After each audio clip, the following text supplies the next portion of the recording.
I still hear the voice from our film, even though we never recorded it. I was hired as a boom operator on a low-budget drama shooting in rural Pennsylvania. 4-person crew, 6 actors, 1 week of filming. The director, Ben, was one of those serious indie guys who spoke softly and used the word cinema without irony. We shot at a small farmhouse that belonged to one of Ben's relatives. Isolated, quiet, barely any signal. It still had power and running water though, so it worked. The film was a character drama about 2 brothers arguing over what to do with their late father's home. It was simple and intimate. No horror, nothing supernatural.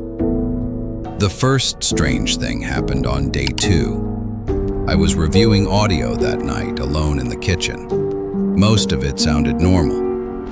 But in take 3 of scene 14, I heard something odd. After one of the actors finishes his line, there's a pause. Then I heard a voice I didn't recognize say, "You shouldn't be here." It wasn't one of the actors. I rewatched the footage. Both of them were in the shot, and neither one spoke. The voice was low, muttered, like it was meant to be heard only by someone listening closely. I asked Ben about it the next morning.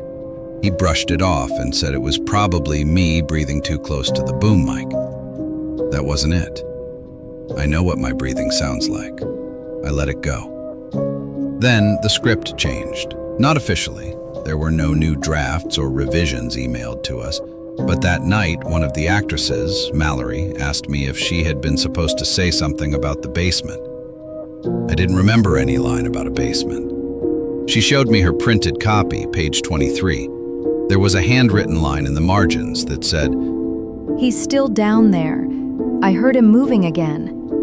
It didn't match her handwriting or pen.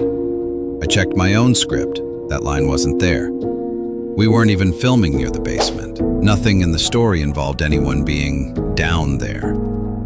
I showed it to Ben. He laughed and said Mallory was probably just playing a prank. The next night, we lost power during a thunderstorm. Everything shut off. No lights, no cameras. But the old cassette deck in the living room clicked on. It played static for a few seconds. Then a voice, that same low voice from before, said, "We're not done filming." We had never used that cassette deck. Nobody knew it even worked. Nobody had touched it.